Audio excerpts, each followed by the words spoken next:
Pumasok si Zane sa malaki at antigong pinto ng simbahan at agad niyang napansin ang dalawang tao lamang ang naroon. Pareho silang nakaluhod sa harap ng altar at taimtim na nagdarasal. Sa hindi niya maipaliwanag na dahilan, bigla siyang natigil sa paglalakad. Hindi maialis ang kanyang mga mata sa dalawang taong nakaluhod. Isang babae na may kasamang batang lalaki. Mabilis ang tibok ng kanyang puso. At hindi niya maipaliwanag ang biglaang pakiramdam na iyon. Para bang malalaglag ang puso niya sa sahig dahil sa labis na pagwawala nito. Makalipas ang ilang sandali, natapos ng pagdarasal ng batang lalaki. Tumayo ito at biglang lumingon sa direksyon ni Zane. Nang masilayan siya ng batang si Zack, agad nang gumuhit ang isang malawak na masayang ngiti sa labi nito. "Sir Zane!" Masayang tawag ni Zack sa kanya. "Mama, andito po si Sir Zane." Namilog naman ang mga mata ni Zane sa pagkabigla nang tumayo ang babaeng kasama ng batang si Zack na tinawag nitong mama. At tumingin ito sa kanya. Hindi siya makapaniwala dahil ang babaeng yon ay hindi niya inaasahang muling makikita. "Kalista!" Gulat na bulalas ni Zane.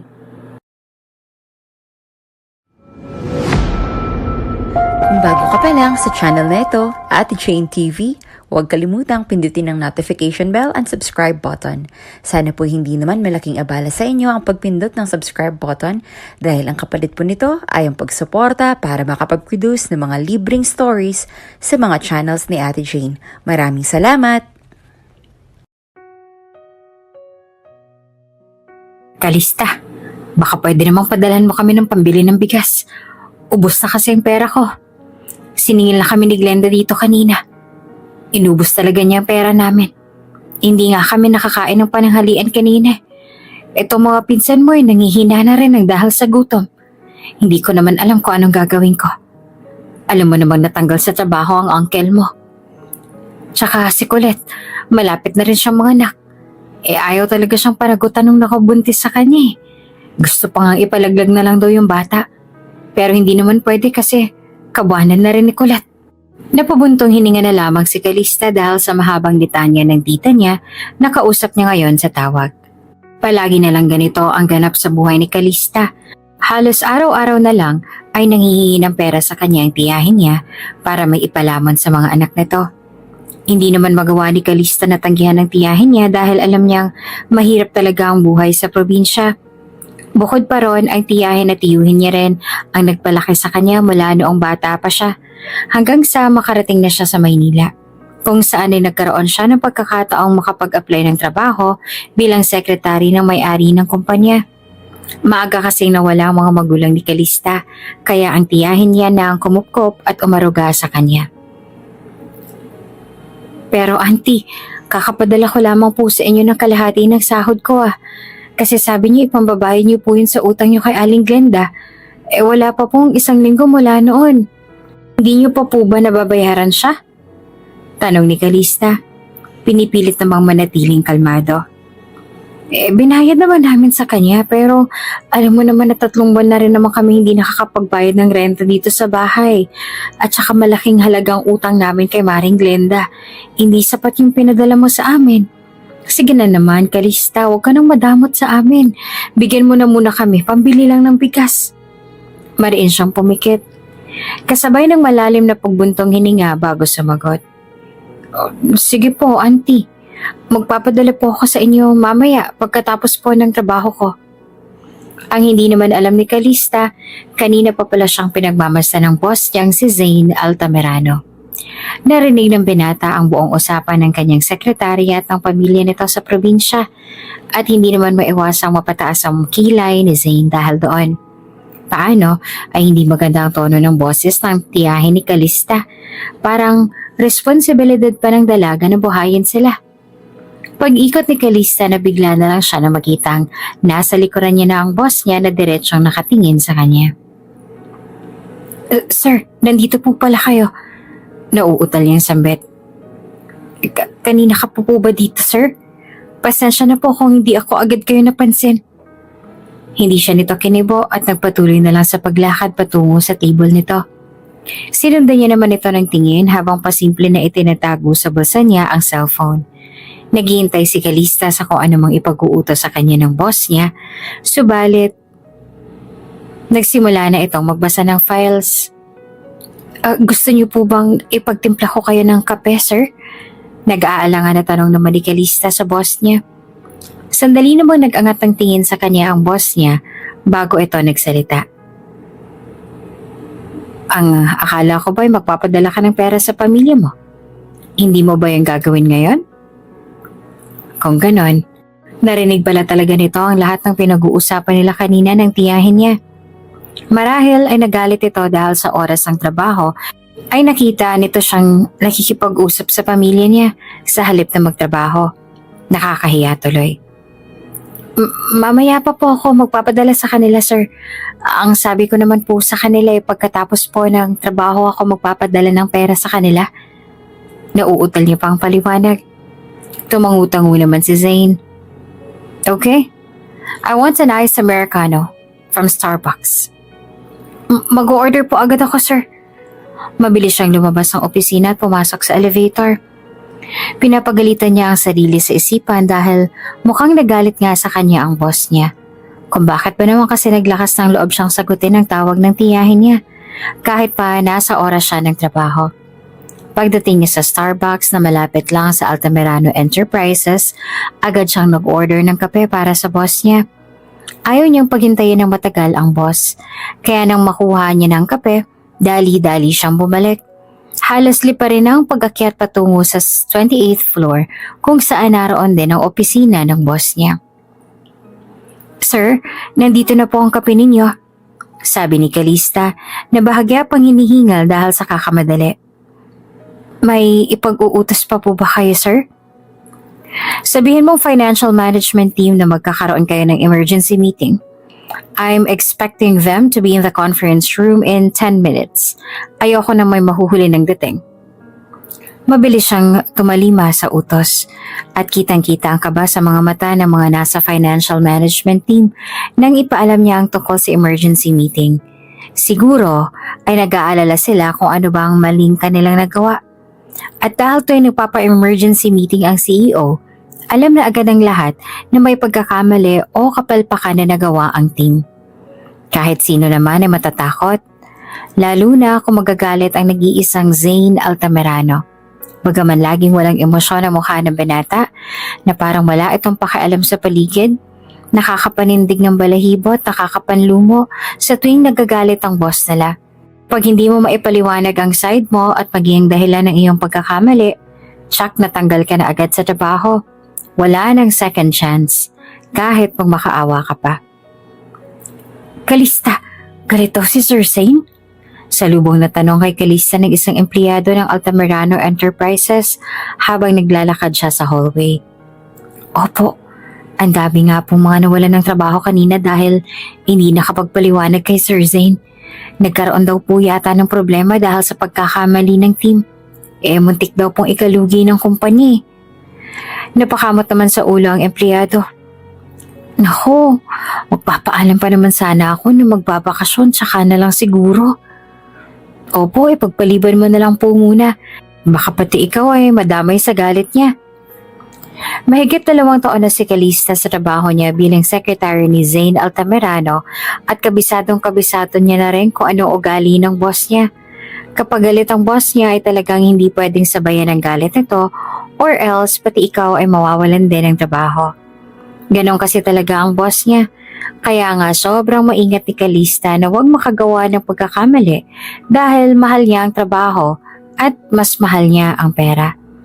2 araw nang lumipas mula nang kapalpakan ng mga nasa financial team at hanggang ngayon ay nananatiling mainitin ang ulo ni Zane Altamirano. Sobrang bigat tuloy ng vibes sa opisina kaya lahat ng empleyado ay takot at ayaw makagawa ng anumang pagkakamali at maaaring magdulot ito ng pagkawalan nila ng trabaho. Halata na sa mukha ng boss niya ang labis na inis. Kanina pang pinagmamasdan ni Calista si Zane at nagtataka siya kung bakit parang may hinahanap ito ngunit hindi naman humihingi ng tulong. Habang tumatagal lalo pang dumidilim ang mukha ng boss niya na tila nanggagalit naman na. Calista, Alam mo ba kung nasa ng phone ko? Kanina ko pang hinahanap pa. May kailangan ako tawagan pero hindi ko malaman kung nasa na. Nauutal niyang sumagot. Hindi po sir, pero hahanapin ko po kaagad.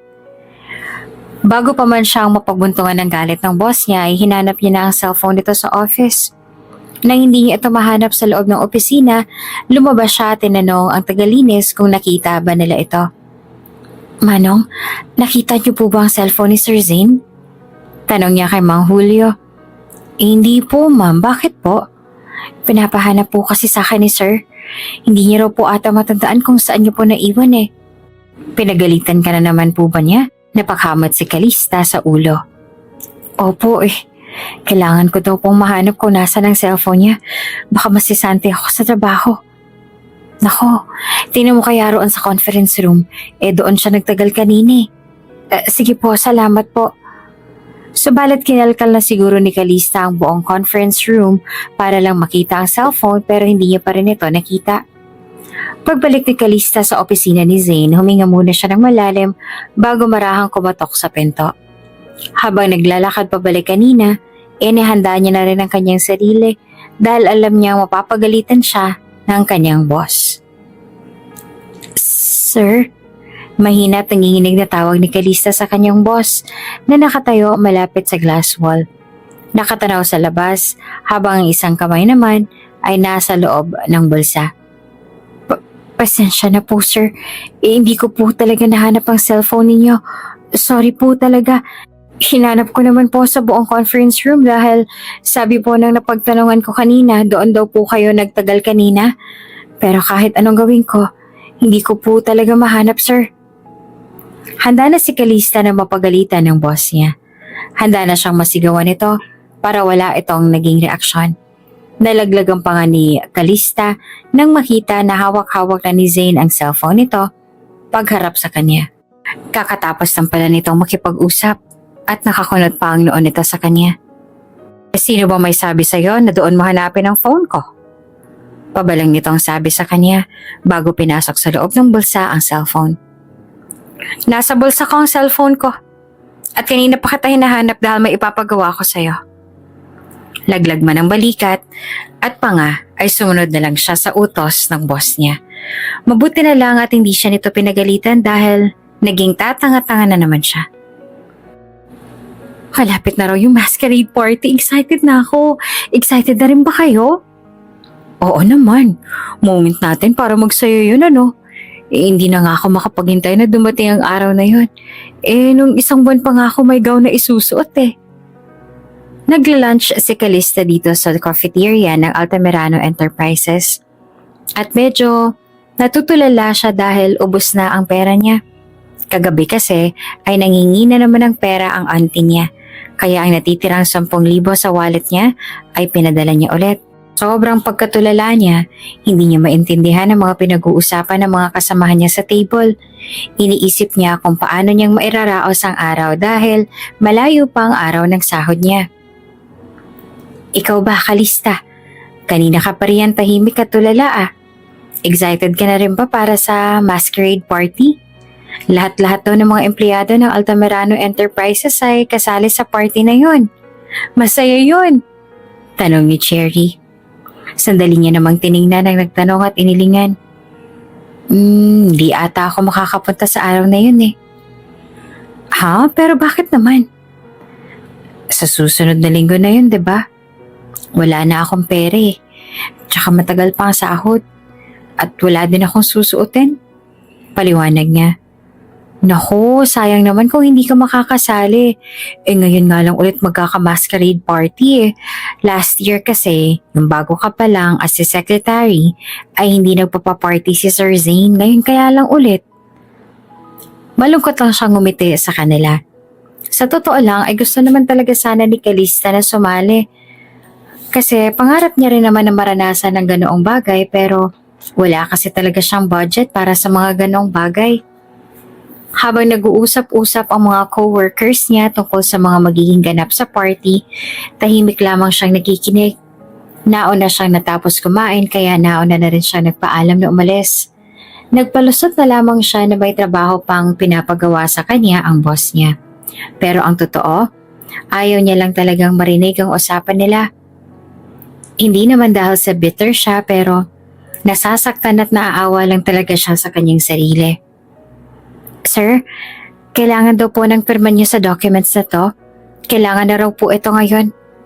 Sabi ni Calista sabay nilapag ang mga documents na kailangan ng pirma ni Zane sa mesa. Sa may harapan nito. Tahimik namang pinirmahan ni Zane ng dokumento at ibinalik ito sa kanya. Tinanggap niya iyon at nagpasalamat sa kanyang boss. Nang palabas na siya ng pinto, tinawag siya ulit nito. Bakit po, sir? Aattend ka sa masquerade party next week, am I right? Here's your invitation. Gusto sanang sabihin ni Calista sa boss niya na hindi siya makaka-attend sa event na yun pero nahihiya siya kaya tinanggap niya na lamang ang invitation. Sus, aminin mo namang gusto mo naman talaga na umattend sa masquerade party. Huwag mo nang itanggi. Sabi pa ni Cherry kay Calista. Oo, gusto ko naman talagang umattend eh. Pangarap ko rin naman na pasali sa mga ganong event noon. Pero kasi talaga, may problema kasi talaga ako sa pera eh. Malungkot niyang sabi. Bakit ba laging ubos ang pera mo? Sabi naman ng iba single ka pa. Wala ka rin namang anak at mag-isa ka lang sa buhay pero bakit naman laging ubos ang pera mo? Malungkot siyang sumagot. Lagi kasi ako nagpapadala sa tiyahin ko sa probinsya. Wala kasing trabaho yung tiyuhin ko ngayon at ganoon din ang mga pinsan ko. Kaya ayun, ako ang tanging inaasahan nila. Sa kanila nauubos ang pera mo? Tumango naman si Calista. Oo. Bakit mo naman ibinibigay ang lahat sa kanila? Hindi ka man lang ba nagtitira para sa sarili mo? Umiling si Calista. Nahihiya ako sa kanila eh. Utang na loob ko sa tiyahin ko kung nasan ako ngayon dahil silang mga nag-aruga at nagpalaki sa akin. Mula nung mawala ang mga magulang ko. Napailing at nagbuntong hininga naman si Cherry sa kanya. Hay, alam mo kasi dapat hindi mo binibigay ang lahat sa kanila. Magtira ka rin para sa sarili mo dahil ikaw lang naman ang nagtatrabaho para sa perang pinapadala mo sa kanila. Alam mo, Kali, hindi pwedeng magbigay ka lang na magbigay nang wala kang tinitira para sa sarili mo. Kahit nakamag-anak mo pa sila, hindi pa rin tama yun. Kasi paano pag ikaw naman ang nawalan? Di wala kang ibang matatakbuhan kundi ang sarili mo lang. Malungkot naman siyang napabuntong hininga. May point naman si Cherry. Sadyang hindi niya lang talaga na matiis ang tiyahin niya at nahihiya rin siya sa kanila. Pero kapag ganitong mga pagkakataon ay wala nga talaga siyang ibang matatakbuhan dahil wala naman siyang ibang kamag-anak at wala rin siyang ibang kakampi kundi ang sarili niya lamang. Gusto mo ba talaga na umattend sa masquerade party, Kali? Tanong ulit ni Cherry. Pahihiramin kita ng pera. Sa sahod mo na lang bayaran sa akin. Huwag ka nang tumanggi ha. Alam kong gusto mong sumali at gusto mo rin nakasali ka sa party. Hindi kaya masayang party kung wala ka. At dahil nga sa tulong ni Cherry, naka-attend siya sa masquerade party. Ang suot niyang dress ay galing sa ukay-ukay. At dahil nga sa sobrang mura, inayos niya na lang ng kaunti ang disenyo. Dahil marunong din siya magtahi. Pagdating niya sa hall, namangha ang mga katrabaho sa suot niya. Nang sabihin niyang galing lang ito sa ukay-ukay at nabili niya sa pinakamurang halaga, lalo silang namangha at ang iba ay hindi pa naniwala.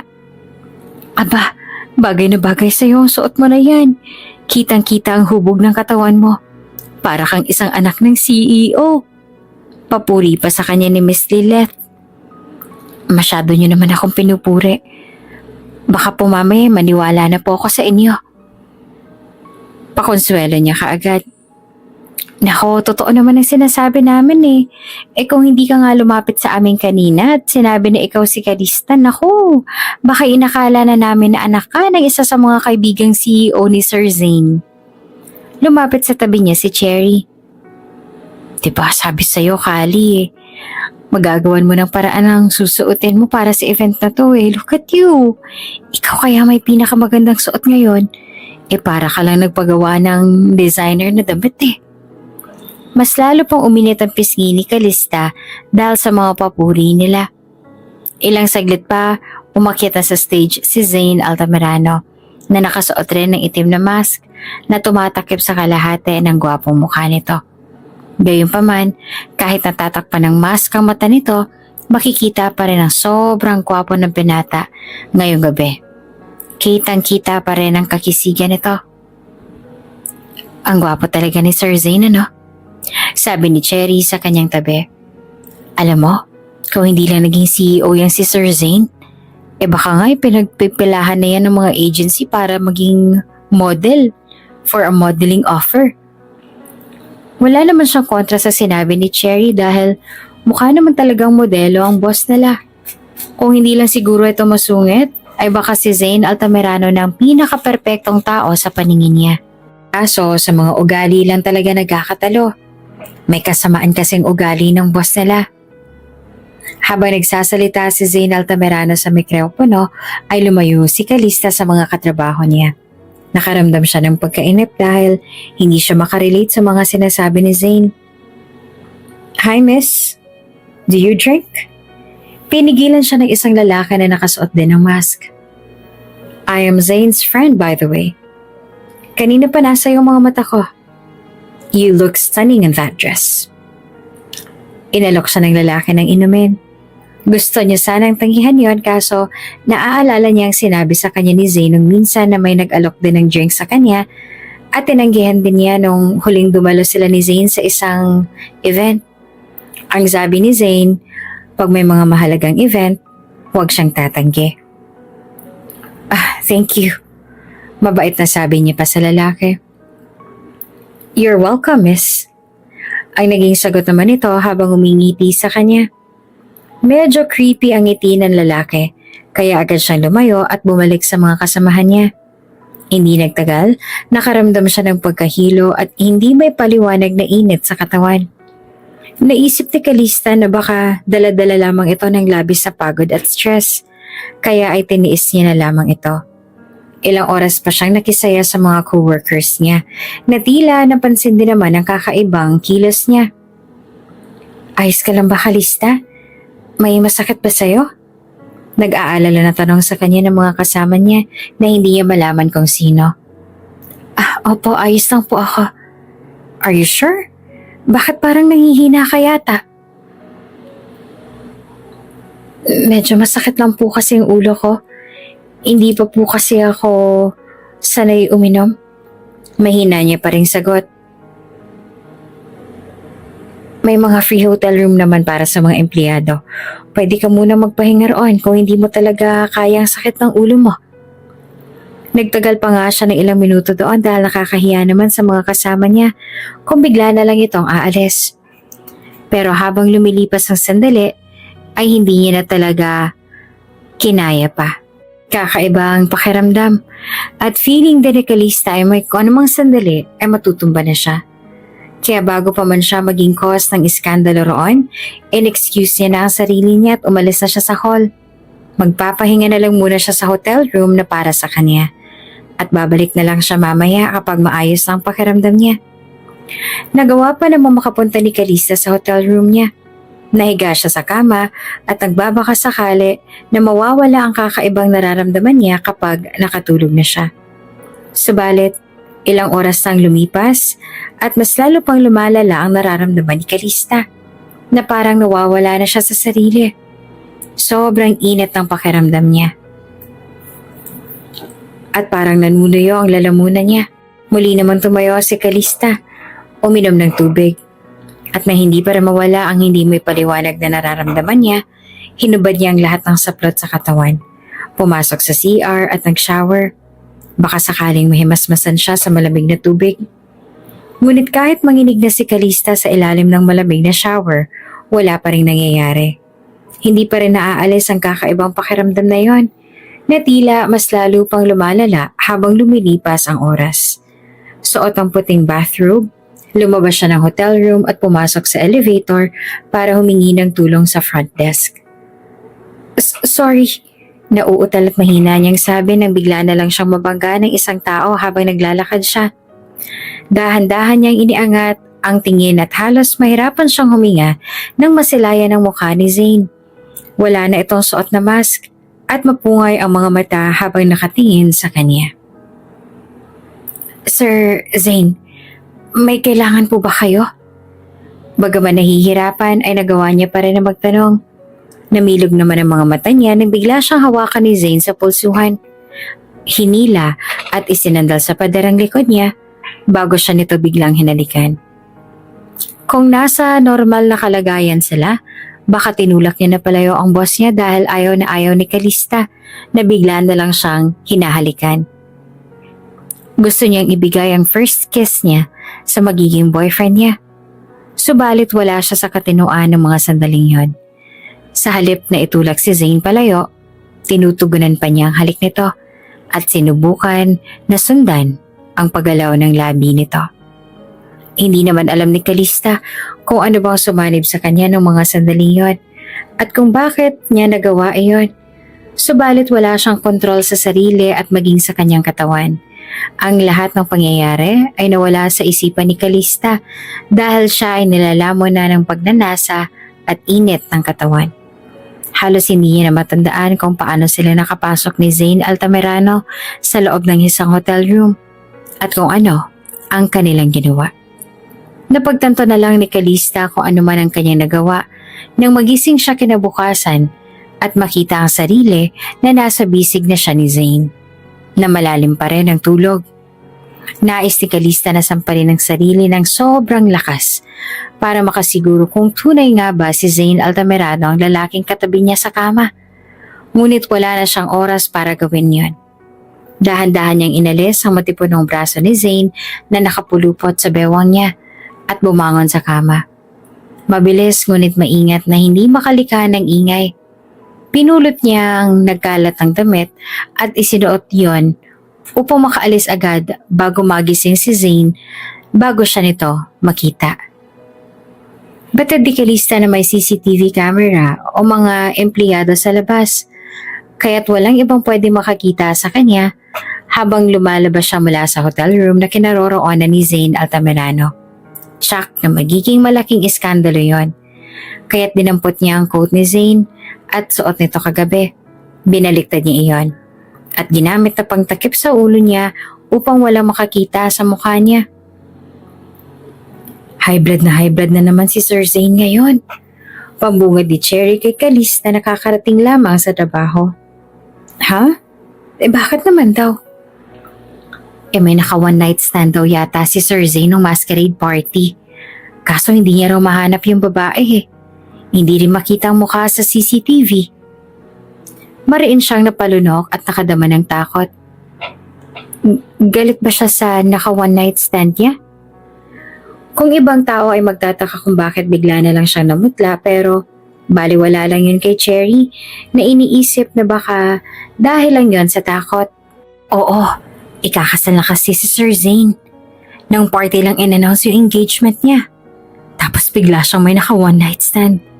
Mukhang niglagyan pangaraw ng babae na yun yung pangpatanggal inhibition yung inumin ni Sir Zane. Kaya galit na galit siya . Kahit sino naman siguro magagalit. Kasi diba nasira si Sir sa fiancé niya. Baka nga hindi pa matuloy ang kasal niya nang dahil doon. Kaya pinapahanap daw ni Sir Zane ngayon yung babae na yun. Mukhang balak niya yatang kasuhan.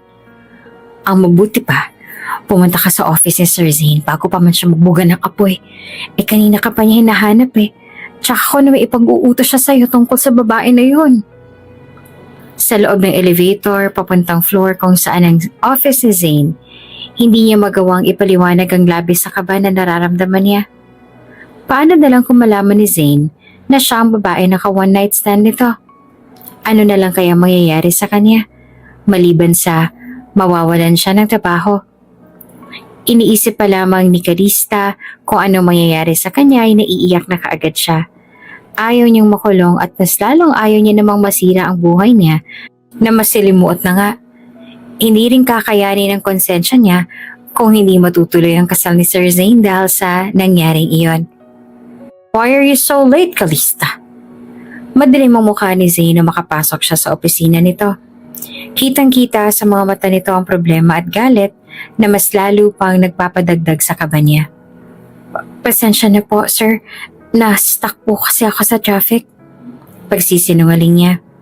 Ang totoo ay late talaga siya ng gising kanina at halos ayaw niya nang bumangon para pumasok sa trabaho dahil sobrang bigat ng katawan niya at mataas din ang lagnat niya. Nagsimula lang itong lagnat niya noong nakaraang araw matapos na may nangyari sa kanilang dalawa.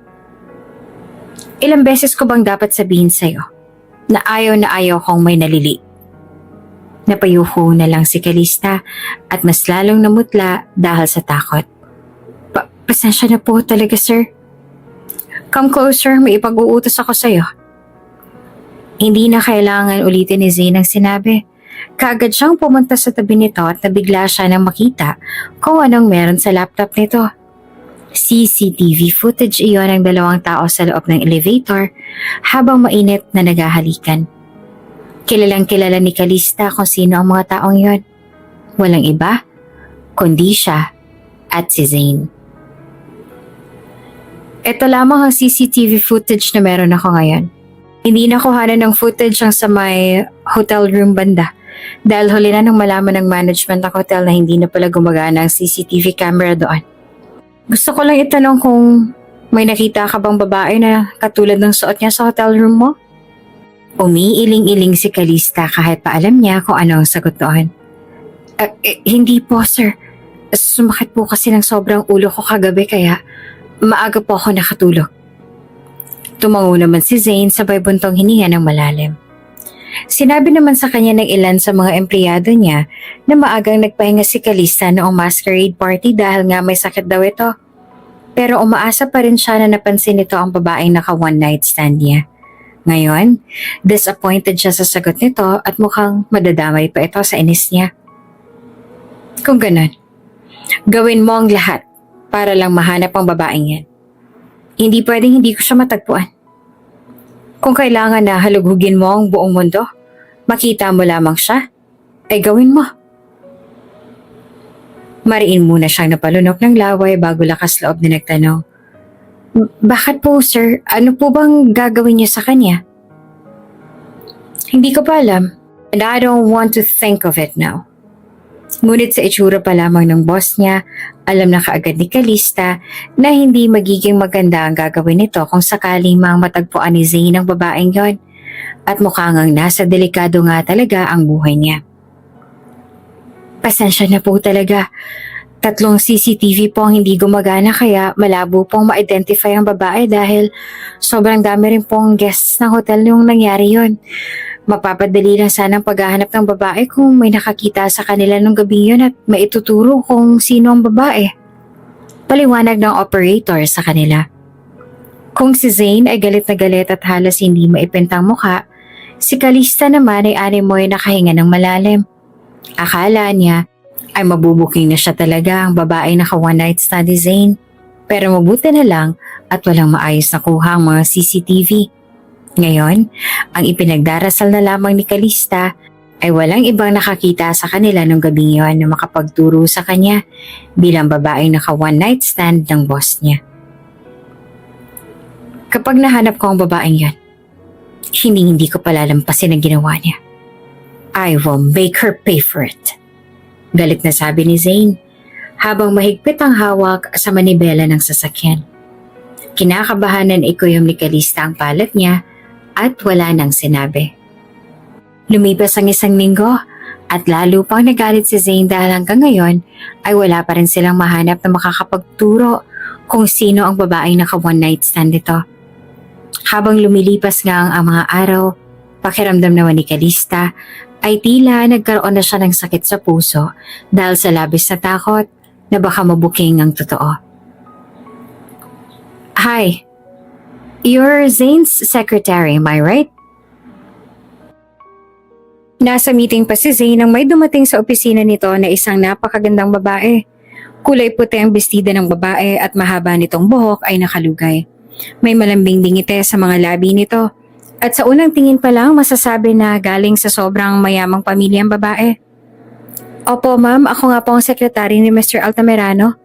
Tago naman ni Calista. I'm Isabella. I am Zane's fiancé. Sabay lahat nito ng kamay sa kanyang harapan at bagaman na bigla nakaharap niya ang fiancé ng boss niya, ay agad niyang tinanggap ang pakikipagkamay nito. Inasikaso niya agad ang fiancé ng boss niya. Pinapasok niya ito sa loob ng opisina at pinaupo sa sofa. Inalok niya rin ito ng kape. Subalit tumanggi ito dahil mabilis daw itong maboard. Ang pakiusap nito sa kanya ay samahan nito sa loob habang hinihintay na matapos si Zane sa meeting nito. Napakabait ng boss niya. Sobrang nahihiya si Calista. Paano sa tuwing napapatingin siya sa mga mata nito ay naaalala niya kung anong nangyari sa kanila ng boss niya. Nahihiya si Calista dahil sobrang bait nito sa kanya at nakonsensya rin siya sa nagawa niya dito. Kung pwede lang ay sabihin niya ang totoo, ngunit ayaw niya naman na ilagay ang kanyang sarili sa mas kapahamakan. Siya nga pala, Kali. May progress na ba sa paghahanap sa babaeng naka one night stand ng fiancé mo?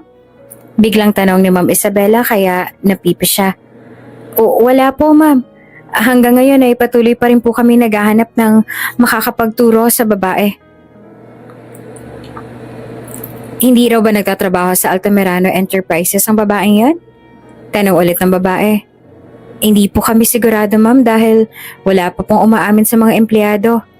At pamumunuan ng hotel. Fully booked daw po kasi ang hotel nung araw na yon. Paliwanag ni Calista. Mas lalo lang siyang nasasaktan at nakokonsensya dahil sa nakakitang lungkot sa mga mata ni Isabela. Kung sino man ang babaeng yan, sana naman ay makonsensya siya sa ginawa niya. Dahil sa kanya ay muntik na kaming masira ni Zane. Binigyan ko lang siya ng isang pagkakataon dahil mahal ko siya. Pero kung mauulit pa yon, hindi ko na alam kung handa pa ba akong bigyan siya ng isang pagkakataon. Malungkot na huminga ng malalim si Isabela. Sana ay siya na lang ang lumayo sa amin ni Zane dahil ayoko nang mas lalo pang masira kami.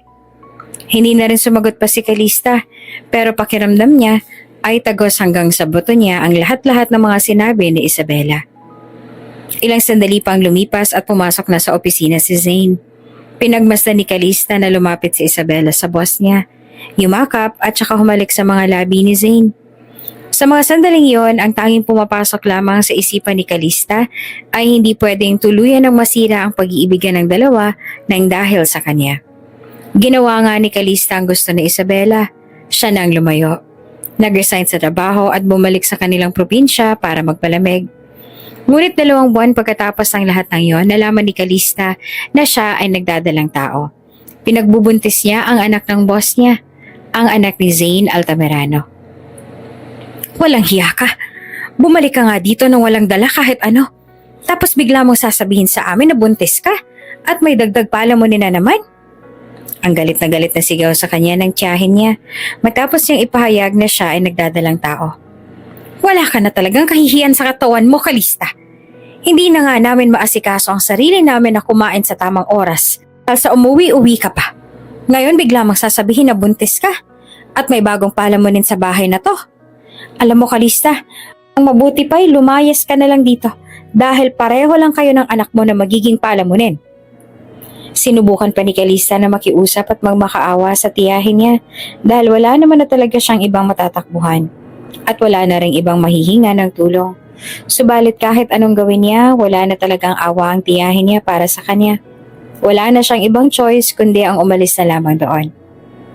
Anak, pangako sa'yo ni Mama na kahit tayong dalawa lang magkasama sa buhay, aalagaan at palalaking kita ng maayos. Hindi ko ipaparamdam sa iyo na bunga ka ng isang gabing pagkakamali namin ng iyong ama. Hinaplos naman ni Calista ang sinapupunan niya, kasabay ng pagpatak ng luha sa kanyang mga mata. Mahal na mahal kita, anak. Pangako ni Mama na magiging isang mabuting ina ako sa iyo. Magpupursige ako sa buhay para sa ating dalawa. At tinupad nga ni Calista ang pangako niya sa anak.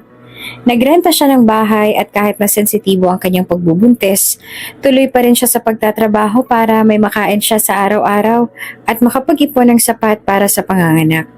Subalit, nadagdagan pa ang dagok sa buhay niya nung muntik na siyang makunan habang nasa trabaho.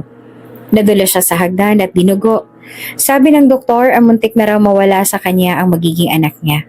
Noong mga sandaling yon, pakiramdam ni Calista ay wala siyang kwentang ina dahil nailagay niya sa panganib ang buhay ng anak niya. Doon din siya nagsimulang i-question ng sarili, ang kanyang worth, kung ano nga bang purpose niya sa buhay.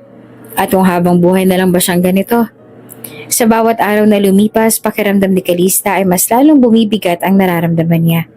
Para bang mas lalo siyang nawawala ng ganang mabuhay at bawat araw ay nahihirapan siya. Minsan tinatanong niya ang kanyang sarili kung talaga bang deserve niya na maging ina sa anak niya dahil hindi niya maibibigay ang magandang buhay dito. At ang pakiramdam na iyon ay lalo pang lumalala hanggang sa makapanganak siya at lumipas ang ilang taon. Zach, huwag kang aalis ang bahay ha. Samahan mo lang ang mama mo dito sa bahay. Baka kasi malate ako na uwi. Marami akong trabaho na kailangan tapusin kaya mag-overtime ako mamaya. Bili ni Martha sa inaanak na si Zacharias na mag-aanim na taong gulang pa lamang. Opo, Ninang Martha. Magiliw na sumagot naman si Zacharias bago lumapit sa ina na nakatulala. Tiningnan ni Martha si Calista, ang ina ng inaanak niya at matalik niyang kaibigan. Kali, kailangan ko lang pumasok sa trabaho ha, kayo lang muna ng anak mo dito. Hindi naman kumibo si Calista at mananatiling nakatulala. Tumuloy na si Martha sa pag-alis at naiwan si Zacharias para bantayan ng ina. Sa edad na 5 taon, masasabing matalino si Zacharias. Hindi ito tulad ng ibang mga bata na kailangan pang alagaan sa ganitong edad. Siguro ay dahil namulat na siya sa hirap at alam ang responsibilidad ng pag-aalaga sa inang may sakit. Mahigit 3 taon na rin may karamdaman si Calista. Palagi itong tulala at hindi makapausap. Sabi nga ng ibang tao parang nagkaroon doon ng sakit sa pag-iisip si Calista. May mga araw naman na maayos naman si Calista kahit papaano. Ngunit bihira lamang mangyari iyon dahil mas nangingibabaw sa kanya ang masalimuot na iniisip na dahilan para matulala siya at mawala sa katinoan. Kaya namulat talaga si Zacharias sa pangangailangang alagaan ng kanyang inang may sakit. Hindi naman problema yon para sa kanya dahil mahal naman niya ang kanyang ina. Para kay Zacharias, ang mama niya ang pinakamahalagang tao sa buhay niya na ayaw niyang mawala. Iyon din ang dahilan kung bakit sa murang edad ay maagang namulat si Zacharias at pilit na nagsusumikap. Mama, alam ko po na pagising niyo mamaya ay gutom po kayo. Wala na po kasing pera si Ninang kaya hindi po siya nakabili ng bigas kahapon. Wala rin po tayong pagkain ngayon. Aalis lang po ako saglit ha. Bago kayo magising, babalik na po ako. Hahanap lang po ako ng pagkain kasi gutom na rin po ako. Babalik po ako kaagad, pangako. Ang bulol na paalam ni Zacharias sa kanyang ina na mahimbing nang natutulog. Hinintay ni Zacharias na makatulog ang kanyang ina dahil batid niyang nag-aalala at malulungkot ito kung bigla siyang aalis. Dala lamang ang isang maliit na eco bag, umalis na si Zach mula sa kanilang barong-barong na bahay upang maghanap ng makakain. Hindi alam ng bata kung ilang oras na siyang naglalakad hanggang sa nakakita siya ng isang restaurant. Sa itsura pa lang ng restaurant, alam na agad ni Zacharias na mamahali ng pagkain sa loob. Nagniningning ang mga mata ni Zacharias nang makita niyang may isang staff na lumabas mula sa restaurant at nagtapon ng basura. Naka-plastic ang mga ito at alam na kaagad ni Zach na mga pagkain ang laman ng plastic. Nang bumalik na sa loob ang staff, mabilis na lumapit si Zach sa basura at nagkalkal doon. Nagningning ang kanyang mga mata nang makita niyang may spaghetti sa mga tinapon na basura. Spaghetti ang isa sa pinakapaborito ni Zach na pagkain. Kaya sobrang tuwang-tuwa siya sa tuwing may pagsalubong na spaghetti ang ninang niya sa kanya. Sa kabilang banda, kakatapos na makipag-usap ni Zane Altamirano sa bago niyang business partner na siya rin ang mamay-ari ng The Amadrius Restaurant. Tapos ang ilang linggong pagsubok na makasunduan ng may-ari ng restaurant, sa wakas ay nagkasundo ang dalawang panig at nagpermahan ng kontrata. Sir, gusto niyo po bang magpa-reserve na ako ng restaurant para sa inyo at sa magulang niyo mamaya? Ang tanong ng sekretarya niyang si Hoshi. Hindi na kailangan. Tawagan mo na lang ang assistant ng aking ina at sabihan mo hindi ako makaka-attend sa family dinner dahil may iba akong mahalagang gagawin ngayong araw. Sagot ni Zane. Lumabas na siya ng pinto ng restaurant ngunit natigil nang makita niya ang isang batang lalaki sa tabi ng malaking basura na kinakain ng spaghetti. Nagtataka ay nilapitan ni Zane ang batang lalaki. Bata, anong ginagawa mo riyan? Inosente itong tumingala sa kanya. At kapansin-pansin ang kulay ng mga mata nito na kasing asul ng mga mata ni Zane. Halatang may lahi ang bata pero nasaan na kaya mga magulang ng batang ito? At bakit ang mga tinapon ng pagkain ang kinakain nito? Bakit yan ang kinakain mo? Tanong ulit ni Zane. Pasensya na po, sir. Agad na binitawan ng bata ang styro na may lamang spaghetti na siguro nga ay panis na. Bawal po ba akong kumain nito, sir? Sabay tumayo ito. Kitang-kita ang takot sa mga mata nito habang nakatingala sa kanya. Sa taas pa lamang ng bata, masasabi ng sobrang bata pa nito. Sa tansya ni Zane ay mga nasa 5 taong gulang pa lamang ito. Payat ang bata, maputi at bulol sa pagsasalita. Hindi naman sa bawal, sagot ni Zane. Pero tinapon ng mga yan nangingi ka na lang sana ng pagkain sa mga staff sa loob. Wala po kasi akong pera na pangbayad sa kanila. Ito na lang po ang kinain ko. Hindi mo naman kailangang magbayad dahil sigurado ako na mauunawaan nila na wala kang pera. Ang naaawang sabi ni Zane. Sumunod ka sa akin, doon ka na lang sa loob kumain. Maraming salamat po sir, pero huwag ka mag-alala, ako nang bahala sa pagkain mo para hindi mo na kailangan kumain ng mga tinapon ng pagkain. Aaminin ni Zane, hindi siya yung tipo ng tao na madaling maawa. Ngunit pagdating sa batang palaboy na ito, ay iba ang nararamdaman niya. Hindi niya mawari kung ano, basta ng sandaling yon ay gusto niya na mabigyan nito ng pagkain. Kasunod naman ni Zane ang batang lalaki na pumasok sa loob ng restaurant. Nang makita ng ilang staff ang batang lalaki, agad na nagbago ang ekspresyon ng kanilang mga mukha.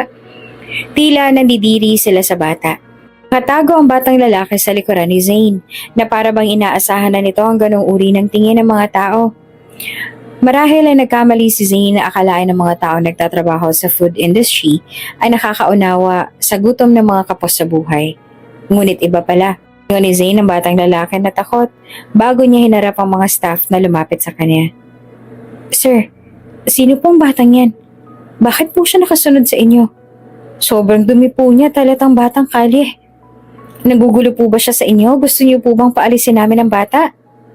Karin po kasi mawala ng gana yung ibang customer na papasok pag nakita siya dito sa loob. Ngayon na nabanggit ng staff ang tungkol sa ibang mga customers, baka mas lalo lang na matakot ang bata kung may ibang tao sa restaurant na masama rin ang tingin. Close the entire restaurant and serve all the most expensive food for him. Madiin na pag-utos ni Zane kung kaya ay napuno ng pagtataka ang mukha ng mga staff. Bakit po ba sir? Sino po ba siya? May isang naglakas ng loob na nagtanong. He's my son. Sa totoo lang, hindi rin alam ni Zane kung bakit iyon ang mga katagang bigla na lang lumabas sa bibig niya. Sa dami ng ibang pwedeng sabihin, ang mga katagang iyon pa ang lumabas, siguro ay dahil sa hindi nagustuhan ng sobrang baba ng tingin ng staff sa batang ito na wala namang ginagawang masama. Narinig pa ni Zane ang tanong ng isang staff sa mga kasamahan nito nang lagpasan nila ang mga ito para humanap ng table para sa batang lalaki. Anak pala ni Sir Zane Altamirano ang batang yun? Oo raw. Yun ang sabi niya, 'di ba? Tsaka may hawig din sa kanya yung batang lalaki. Tingnan mo na lang yung kulay ng mga mata niyo. Bughaw na katulad ng kay Zane Altamirano.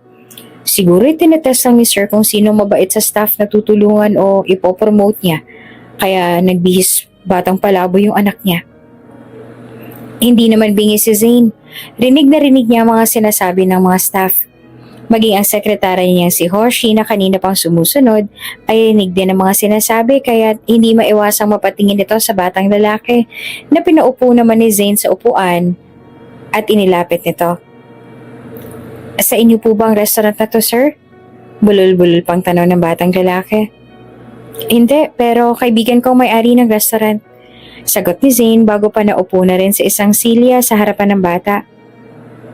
Palagi ka bang nandito para kumain ng mga tira-tira? Umiling ang batang lalaki. Hindi po sir, ngayon lang po ako napadpad dito. Naghahanap lang po ako ng makakain kanina. Hindi ko po namalaya na dinala na po ako ng aking mga paa dito. Napatango si Zane. Ano nga palang pangalan mo? Zacchaeus po. Zack na lang po madalas na itawag sa akin ng mga tao. Kayo po sir, ano pong pangalan ninyo? I'm Zane. Zane Altamirano.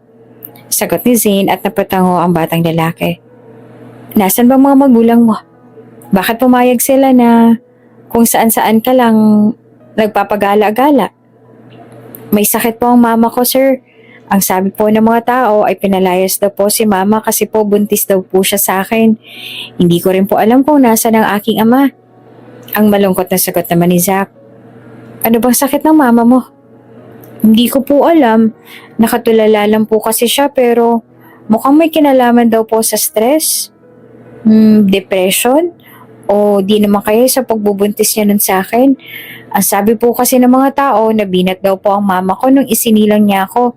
Nahipan daw po ng masamang hangin kaya yun, nawala sa sarili. Hindi ko nga po alam kung anong totoo sa mga sinasabi nila. Bata pa naman po kasi ako kaya wala pa akong ibang alam.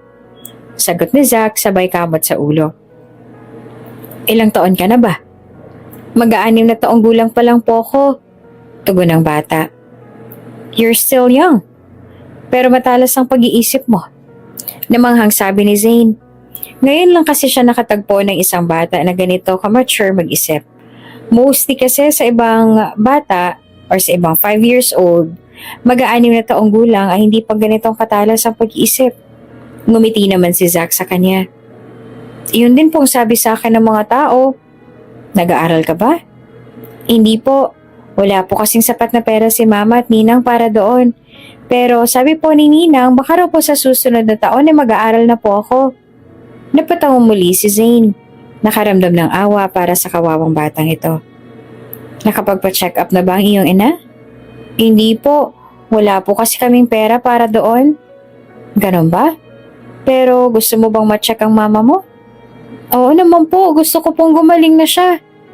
Kung ganon, tutulungan ko kayo. Dalhin mo na lang ang mama mo dito para makilala ko siya. At tutulungan ko kayo na makapagpa-check up. Talaga po? Tutulungan niyo po talaga ako? Yes. Napailing ang ulo ni Zacchaeus. Bakit po ang bait niyo sa akin, sir? May naaalala lang akong isang tao sa'yo. Sino po? Someone na kayang magtiis sa ugali ko. Bakit po? Nasaan na po ba siya ngayon? Hindi ko alam. Matagal na mula nang umalis siya. Mahihimigan naman ang lungkot sa tono ng boses niya. Ilang sandali pa ay lumapit na sa kanya ang mga waiter na may dalang maraming pagkain. Sir, nandito na po ang order ninyo. Nang mailapag na nga ng waiter ang pagkain sa mesa, ay muling nagsalita si Zane. Kumain ka na, sabi niya kay Zack. Ikaw po ba, hindi ka po ba kakain? No, busog pa ako. Para sa iyo ang lahat ng pagkain na yan. Nagpapasalamat naman sa kanya si Zacchaeus at nagsimula ng kumain. Kitang-kita sa bata ang labis na gutom kaya naaawa siya para dito. Habang kumakain niya si Zack ay pinagmamasdan niya ito. May inabot itong isang shrimp at may napansin si Zane sa kamay ng bata. Bigla niya iyong hinawakan at making si Zack ay nagulat din sa kanyang ginawa. Nanatiling gulat na nakatingin sa balat ng bata sa kamay nito na parehong-pareho sa balat ni Zane sa kanyang kamay. Your birthmark. Peklat ba yung nasa kamay mo? Nagtatakang umiling si Zacchaeus. Hindi po. Ang sabi po ni Mama ay balat ko raw po ito. Talaga? Opo. Anong pangalan ng iyong ina? Kali. Bago pa man matuloy ng bata ang sasabihin ay tumunog ang cellphone niya dahil may tumatawag.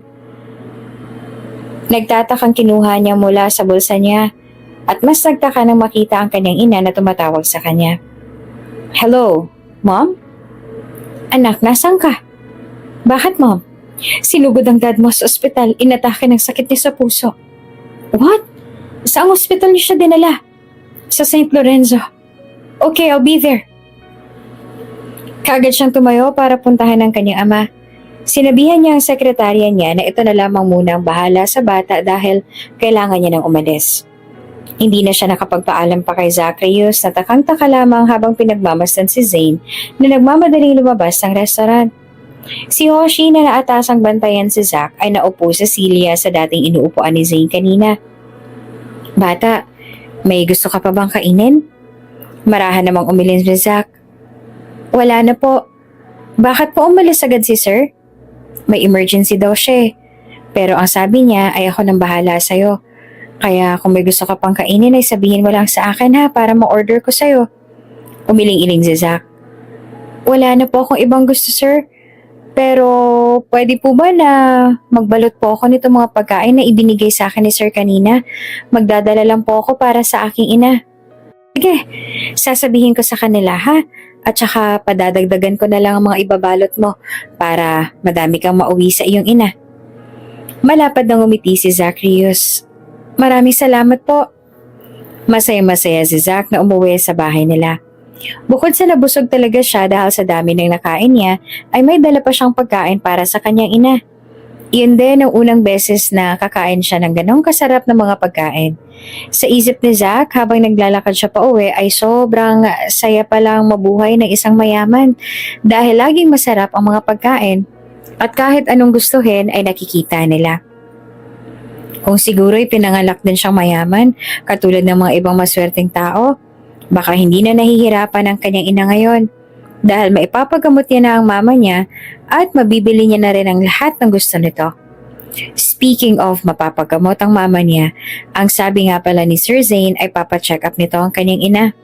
Magiging malaking tulong yon para sa kanila. Mama, may dala po akong pagkain para sa inyo. Masayang sigaw ni Zach nang malapit na siya sa kanilang bahay. Zach! Natigilan si Zach nang makita ang inang niya na lumabas sa pintuan.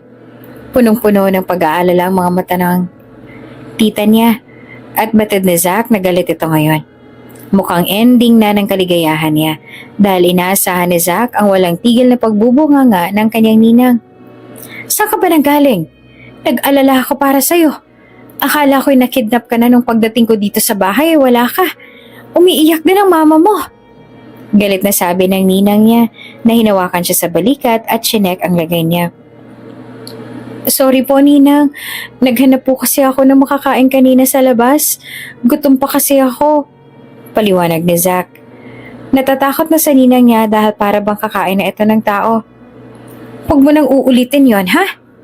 Diyos ko, tong batang ka. Pinag-alala mo kami ng mama mo sa'yo. Alam mo naman na hindi pwedeng madagdagan ng stress ng mama mo, diba? Halos mangiyak-ngiyak ang ninang niya.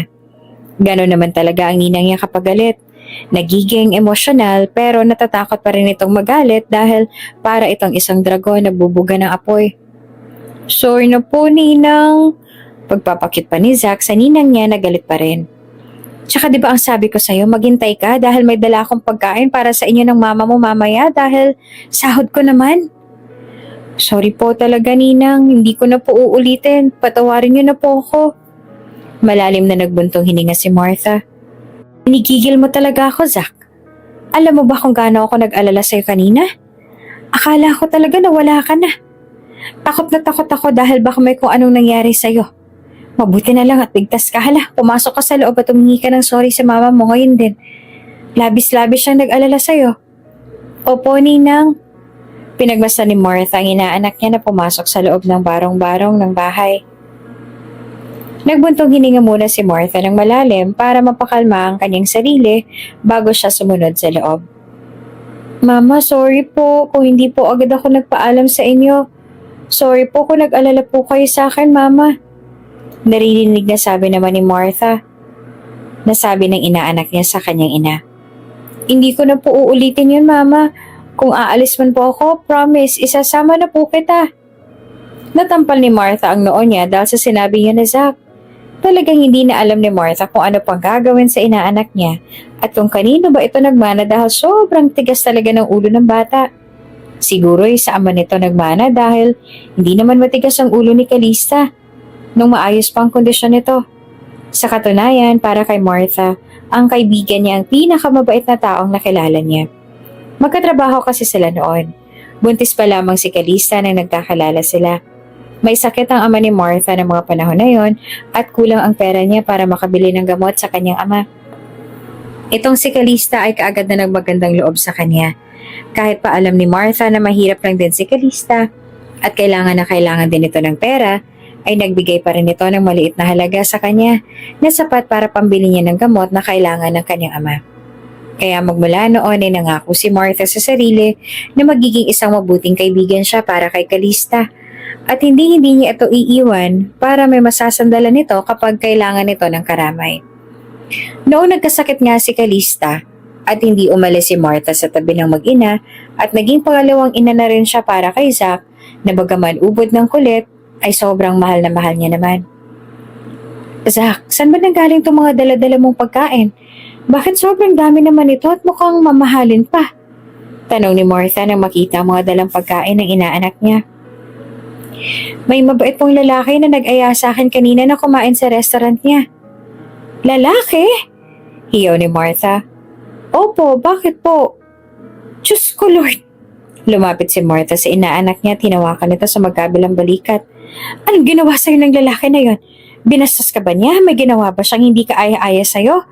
Ang mga pagkain ba na to ginawa niya bang pang-threat sa'yo?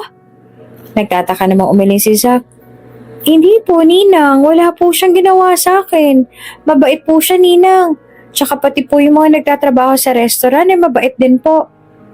Huwag ka na ulit sasama sa kung sino-sino man na tao na mag-aalok sa'yo ng pagkain. Naiintindihan mo?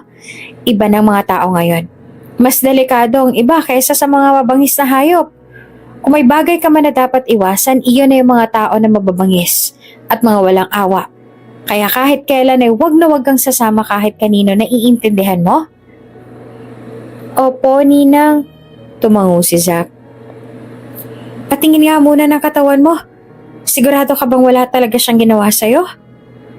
Hindi niya na hinawakan ng mga masisela na parte ng katawan mo? Hindi po, Ninang. Hindi ka ba niya hinalik-halikan? Hindi rin po, Ninang. Anak? Pareho sila ni Martha na napatingin kay Calista na magsalita ito. Bakit po, Ma? Makinig ka sa ninang mo. Sundin mo na lang kahit ano man ang sabihin niya. Mahinang sabi ni Calista. Ngumiti naman si Zack. Saya siya na marinig muli ang boses ng kanyang ina. Opo, Mama.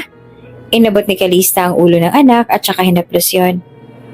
Pasensya ka na kung kailangan mo pa na maghanap ng pagkain at magmakaawa sa iba dahil hindi ko mabigay sa yung mga pagkain na gusto mo dahil wala pa akong trabaho. Okay lang po yun, Mama. Ngumiti naman si Zack sa ina. Si Martha naman na nakikinig ay agad na tumalikod at pinahid ang luha sa kanyang mga mata. Ayaw ni Martha na makita ang inaanak niya na umiiyak na naman dahil alam niyang malulungkot si Zack. Mama, talaga po bang gusto mong puntahan natin yung tao na bigay po sa akin ng food? Araw ng Sabado ngayon at nasa trabaho ulit ang ninang ni Zack. Walang day off ang ninang Martha niya dahil marami itong mga sideline para daw mas malaki ang kinikita nito. Si Zack ay naiinip na sa bahay nila kaya naisip na isama ang kanyang ina pabalik sa restaurant. Baka kasi naroon ulit si Zane Altamirano at pa rin ito ang sinabi sa kanya noon pa, ipapacheck up ang kanyang ina. Siguro naman ay hindi rin magagalit sa kanya ang kanyang ninang kapag umalis na naman siya dahil kasama niya naman ang mama niya. Tara na po, habang wala pa po si Ninang. Kapag nandito na po kasi siya, itiyak po ako na papagalitan niya po ulit tayo. Hinawakan ni Zack ang kamay ng ina at inakay ito palabas ang bahay nila. Mama, mainit po ba? Tanong ni Zack sa ina habang naglalakad sila sa ilalim ng mataas na sikat ng araw. Sobrang taas ang sikat ng araw ngayon na para bang nakakapaso na. Nag-aalala naman si Zack sa kanyang ina dahil baka sumagit ang ulo nito sa sobrang init ng panahon. Hindi pa naman ito mapayungan dahil maliit lang siya at matangkad ang mama niya.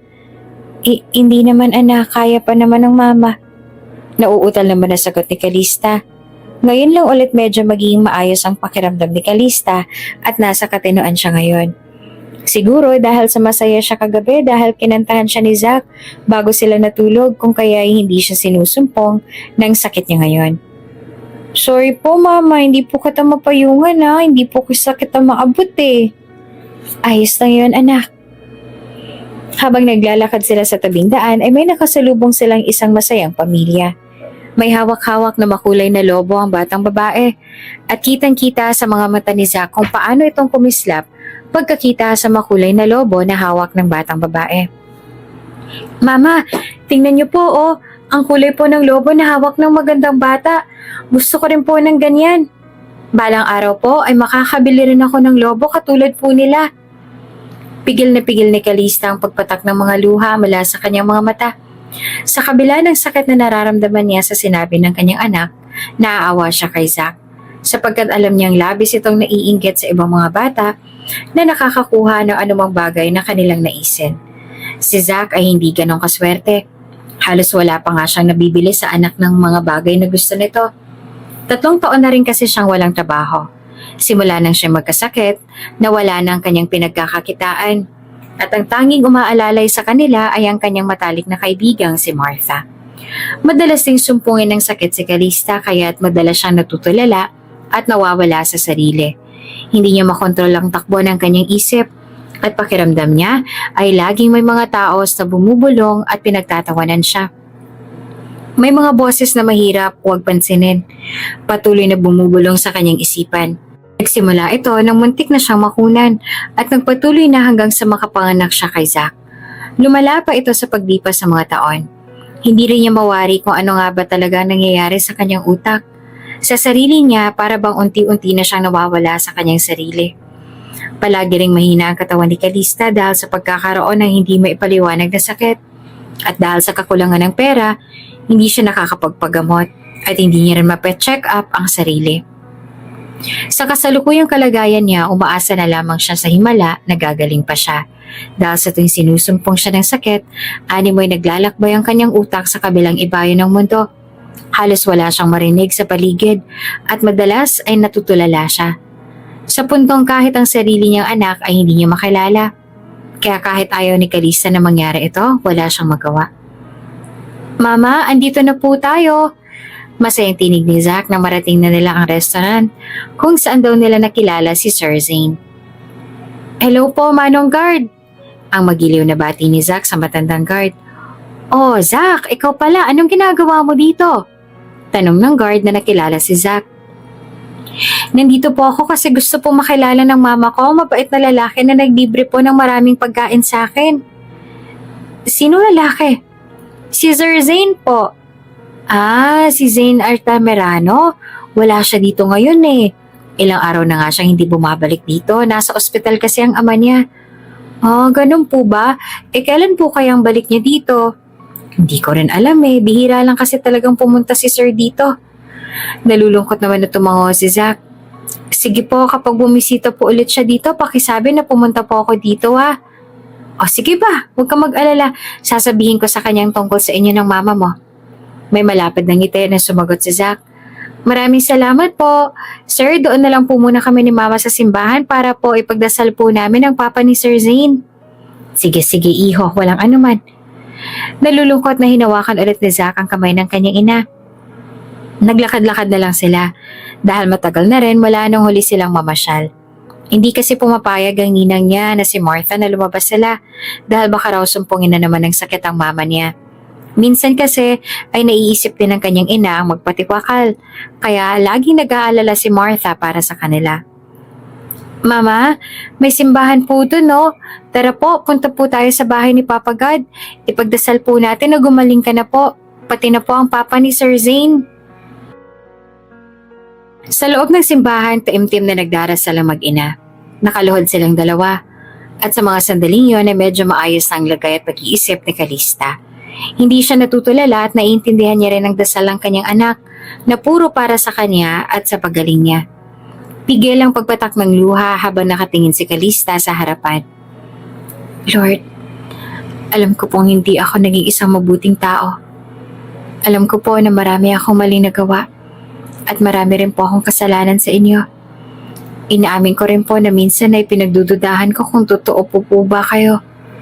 Dahil kahit anong panalangin ko po sa inyo ay tila hindi niyo naman po pinapakinggan.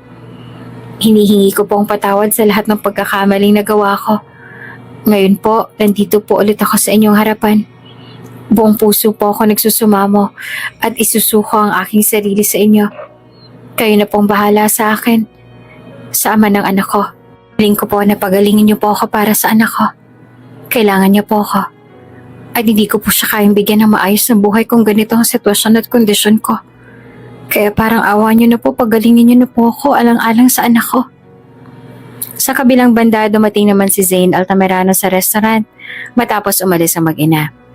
Hindi sila nagkaabutan at sinabi na lang ng guard kay Zane na nakakaalis lang ng mag-ina dahil dito ay naaalala ni Zane ang ipinangako niya kay Zack. Nasa simbahan po sila ngayon? Opo sir, gusto raw pong ipagdasal ng mag-inang mabilis na pagaling ng iyong ama. Nagpapasalamat naman si Zane sa guard. May iba pa sana sang sadya, kaya siya pumunta sa restaurant. Pero naisip niyang puntahan na lang muna ang mag-ina sa simbahan. Baka sakali maabutan niya sila doon. Nang maiparada ni Zane ang sasakyan sa tapat ng simbahan, bumaba na siya at naglakad papasok. Habang naglalakad, nararamdaman niya namang bumilis ang tibok ng kanyang puso. Isang kakaibang excitement na hindi niya maipaliwanag. Para bang may kakaibang damdaming bumabalot sa kanya, na tila hinihila siya papalapit sa loob ng simbahan. Pumasok si Zane sa malaki at antigong pinto ng simbahan at agad niya namang napansin na 2 tao lamang ang naroon. Pareho silang nakaluhod sa harap ng altar at taimtim na nagdarasal. Sa hindi niya maipaliwanag na dahilan, bigla siyang natigil sa paglalakad. Hindi niya maiaalis ang kanyang mga mata sa 2 taong nakaluhod. Isang babae na may kasamang batang lalaki at mabilis ang tibok ng kanyang puso. At hindi niya maipaliwanag ang biglang pakiramdam na iyon. Para bang malalaglag ang puso niya sa sahig dahil sa labis sa pagwawala nito. Kalipas ang ilang sandali, natapos na sa pagdarasal ang batang lalaki. Tumayo ito at biglang lumingon sa direksyon ni Zane. Nang masilayan niya ang batang si Zack, agad na gumuhit ang isang malawak at masayang ngiti sa labi nito. Sir Zane! Masayang tawag ni Zack sa kanya. Mama, nandito po si Sir Zane! Namilog ang mga mata ni Zane sa pagkabigla nang tumayo ang babaeng kasama ng batang si Zack na tinawag nitong mama at lumingon sa kanya. Hindi naman siya makapaniwala dahil ang babaeng yon ay hindi niya inaasahang muli niyang makikita. Kalista? Bulat na bulalas ni Zane. Hindi lubos akalain ni Zane na makikita niyang muli ang dati niyang sekretarya, si Kalista, na bigla na lang nag-resign sa trabaho sa simbahan na ito. Natigilan siya at napatitig lamang sa mag-ina. Nakita niyang hawak ni Zack ang kamay ng ina habang naglalakad palapit sa kanya. Napansin naman ni Zane ang malaking pagbabago sa itsura ni Kalista. Mukha itong sobrang payat at tila ba wala sa sarili habang naglalakad palapit. Hindi niya alam kung bakit, ngunit ang tanong ay nagsimulang bumuo sa kanyang isipan. Sir? Uminto sa tapat ni Zane na mag-ina at ang ngiti sa mga labi ni Zack ay hindi pa rin nawala. Masaya po ako na muli po tayo nagkita, sir. Sabi ni Zack na puno pa rin ng ngiti sa tinig. Siya ba ang iyong ina, Zack? Tumango si Zack at nagsabi, Opo, ang pangalan po ng mama ko ay Kalista Buenvista. Pero may sakit po siya kaya hindi niyo po siya makakausap ng maayos. Nagtataka namang tiningnan ni Zane ang dati niyang sekretarya. Kalista, bakit ngayon ka lang ulit nagpakita sa akin? Sorry po sir, mukhang sinusumpong po ulit ang aking ina. Napagod po kasi siya. Sabi ni Zack habang tahimik na nakatayo si Kalista sa tabi. Pinasadahan ni Zane ang tingin si Kalista mula ulo hanggang paa. What happened to you, Kalista? Bakit ka nagkaganito? Kilala niyo po ba ang aking ina, sir? Nagtataka na tanong ni Zack. Ang iyong ina? Siya ang dati kong sekretarya. Kung ganun, ikaw po ang aking ama? Natigilan si Zack. What? Alala ko po, sabi po sa akin ni Ninang Martha, ang sabi raw po sa kanya ni Mama, ang aba ko raw po ay ang dating boss ni Mama. Hindi kaagad siya nakasagot. Habang iniisip ni Zane ang lahat, napagtanto niya na posibleng si Kalista nga ang babaeng naka one night stand niya noon na matagal niya nang hinahanap. Ngunit, bakit bigla na lamang nawala si Kalista noon? Kung sakali mang siya nga ang babaeng matagal niya nang hinahanap. Nag-resign pa ito sa trabaho nito noon at wala na siyang naging balita. Yumuko naman si Zane at hinawakan ang kamay ni Zack. Tiningnan niyang mabuti ang balat nito sa kamay na pareho ng balat niya. Pinagtabi niya ang birthmark nilang dalawa para makumpirma kung talagang pareho iyon. Mas light lang ang kulay ng birthmark ni Zane, ngunit malinaw na magkapareho ito sa birthmark ni Zack. Hindi ko alam kung ako nga ang iyong ama. Pero gusto ko rin malaman ang katotohanan. Dahil may kutob ako na anak kita. Paliwanag ni Zane kay Zack. Tiningala niya si Kalista at idinagdag. Kung papayag ang iyong ina at ang ninang mo, ipapagamot natin ang mama mo at magpapa-DNA test din tayo para makasiguro.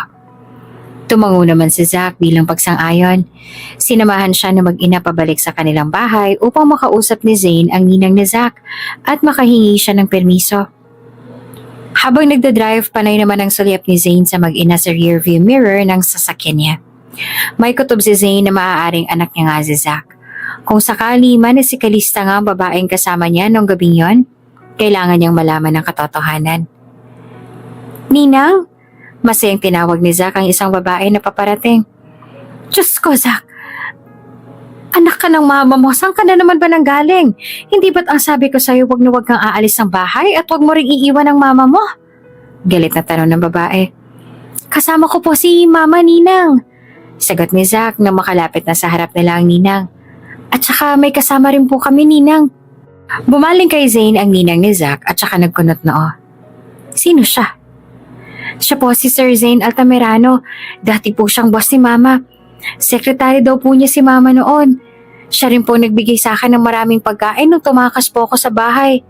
Di ba po ang sabi po ni Mama sa inyo? Ang ama ko raw po ay ang boss ni Mama noon sa isang malaking kumpanya. Naisip ko po na baka si Sir Zane po ang aking ama. Sabi ni Zack. Bumalot naman ang pagkabigla at pagtataka sa mukha ng ninang ni Zack. Zane Altamirano po ba ang pangalan niyo, sir?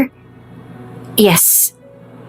Kung ganun, ikaw nga po ang boss na tinutukoy ni Kalista sa akin noon.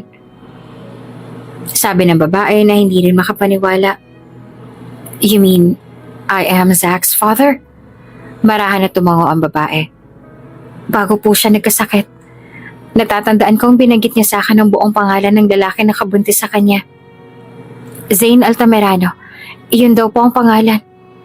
Pero hindi niya raw po pinaalam sa lalaking yun na nabuntis siya dahil malapit na raw pong ikasalang lalaki at ayaw niya pong makagulo sa kanila. Iyon pong dahilan, kaya siya nag-resign sa trabaho niya at biglang umalis. Bumalik si Kalista sa kanyang probinsya pero nang malaman niya na nagdadalang tao siya, pinaalis siya ng kanyang tiyahin. Bumalik po siya sa Maynila para makapagtrabaho at doon po kami nagkakilala. Kami pong nangyari sa kaibigan ko. Dahilan kaya lumala ang kondisyon niya. Hindi ko po maisa-isa ngunit kung sakali man po na ikaw nga ang ama ni Zack, balak niyo po bang kunin siya sa amin? Tiyak po akong labis na madudurog si Kalista kung lalayo ang anak niya sa kanya. Lalo pat, si Zack na lang po ang meron siya. Walang-wala na siya.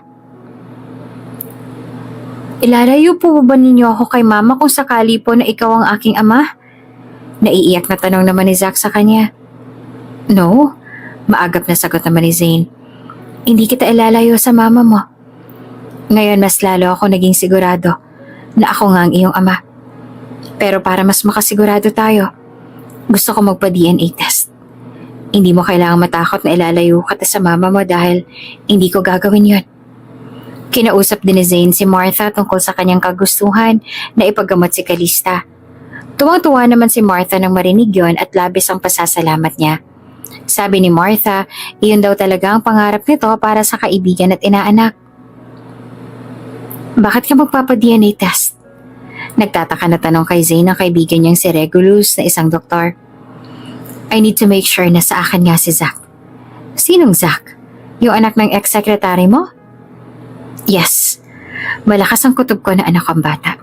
Ramdam na ramdam kong anak ko siya. Mabilis siyang napalapit sa akin at sobrang gaan ang loob ko sa kanya. Marami din siyang similarity sa akin na mahirap hindi mapansin. Ang kulay at hugis ng mga mata niya ay parehong-pareho lang sa akin.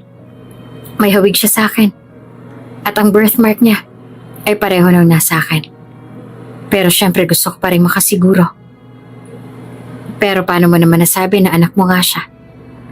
Nagtataka pa rin tanong ni Regulus. I can feel it. Tsaka tingin ko ay si Kalista rin yung babaeng matagal ko nang hinahanap. Sino? Yung naka one night stand mo na dahilan para mag-back out ka sa arranged marriage at i-let go ang kalahati ng mana mo? Tanong ni Regulus. Yeah. Kung sakali nga siya yung babaeng yun, di maganda. Sabi ni Regulus. Diba nga sabi mo sa akin nalilito ka sa feelings mo kasi may nakaramdaman ka sa babae na naka one night stand mo at may nararamdaman ka rin sa sekretary mo. Pero kung iisa lang sila, di hindi ka na malilito. Nakangiti namang tinapik ni Regulus ang balikat ni Zane. I-DNA test ko kayo ng bata para magkaalaman na. At kung sakaling anak mo nga si Zach, kunin mo akong best man sa kasal niyo ng sekretary mo, ha? Habang mag-isa si Zane sa rooftop, malalim naman ang kanyang iniisip. Noong biglang nag-resign si Calista sa trabaho bilang sekretary niya at bigla na lang itong umalis, hinanap niya ang dalaga. Kahit hindi pa siya sigurado sa nararamdaman niya noon, sinundan niya si Calista sa probinsya na nakasaad sa resume nito. Ngunit pagdating niya roon, sinabi ng tiyahin ni Calista na nag-asawa na raw si Calista at sumama na sa asawa nito sa Negros. Dahil dito ay nawalan siya ng pag-asa at sinubukan ng limutin ang nararamdaman niya para kay Calista ng mga sandaling yon. Hindi rin maalis sa isipan ni Zane ang babae na naka one night stand niya, kahit na hindi niya na ito kilala ng mabuti. Bagaman meron pa rin siyang nararamdaman para sa sekretary niyang si Calista na higit pa sa pagkagusto, patuloy na nalilito si Zane. Si Calista lang kasi ang tanging nakatiis sa kanyang ugali noon. At hindi niya namamalayan na unti-unti na rin siyang nahuhulog para dito. Gayunpaman, hindi rin maalis sa isip niya ang babae na naka one night stand niya at ang magkahalong nararamdaman na ito ang naging dahilan kung bakit hindi natuloy ang pagpapakasal nila ni Isabela. Si Zane mismo ang umayaw sa kasal at mas piniling isuko ang kalahati ng mana niya kaysa ituloy ang arranged marriage.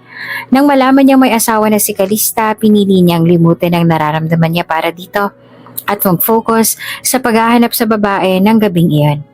Gayunpaman, bigo pa rin siya na mahanap ang babae.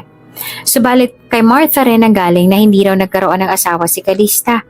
Ayon kay Martha, kahit boyfriend daw ay wala si Calista at nagsisinungaling lamang ang tiyahin nito dahil nagalit ito kay Calista nang mawala na sila ng mahuhutot na pera mula sa pamangkin.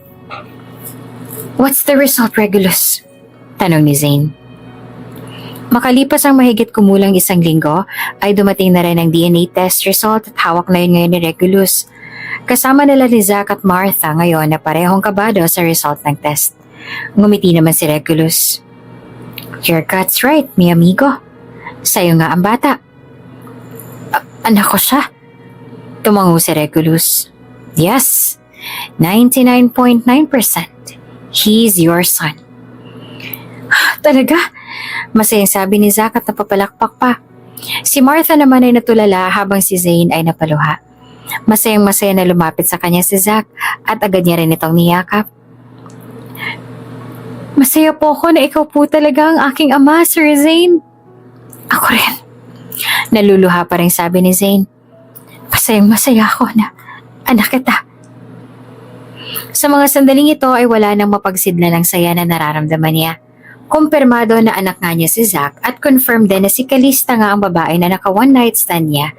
Bagaman may regret siyang nararamdaman dahil hindi niya agad nalaman na si Calista nga ang babae na yon dahil masyado siyang intoxicated nung gabi na yon. At naniniwala pa siya na nag-asawa na si Calista na dahilan para sumuko siya kay Calista, ay masaya pa rin si Zane dahil nalaman niya na kung ano ang totoo at hinayaan pa rin siya ng mundo na maging masaya at maging ama sa nag-iisang anak niya. Narito pa rin sa kanya ang regret, ngunit ang pinapangako ni Zane na gagawin niya ang lahat para mapunan ng lahat ng pagkukulang niya sa kanyang mag-ina. Lalong-lalo na sa anak niyang lumalaki nang hindi siya kasama. "Thank you, mi amigo," sabi ni Zane kay Regulus na nakangiti sa kanya. "No worries and congratulations! You're finally a father. Hindi ko lubos akalain na mas nauna ka palang naging ama kaysa sa akin. But still, congratulations. Nahanap mo ng mag-ina mo." Tinapik nito ang balikat niya. "Do everything para gumaling si Calista." Regulus nodded. "I will. You will also need a therapist. I don't want to offend you, pero may problema talaga siya sa pag-iisip. Probably dahil sa stress, dahil sa lahat ng hirap na pinagdaanan nilang mag-ina noon. Nakausap ko ang kaibigan ni Calista at isa sa pinakadahilan kaya nauwi sa ganito ang kondisyon niya ay marahil dahil sa nervous breakdown at postpartum depression. Hindi na agapan kaya lumala." Ang pakiusap ni Zane sa kaibigan ay gawin ang lahat para lang gumaling si Calista. Mabuti na lang at may pinsan si Regulus na isa ring psychiatrist.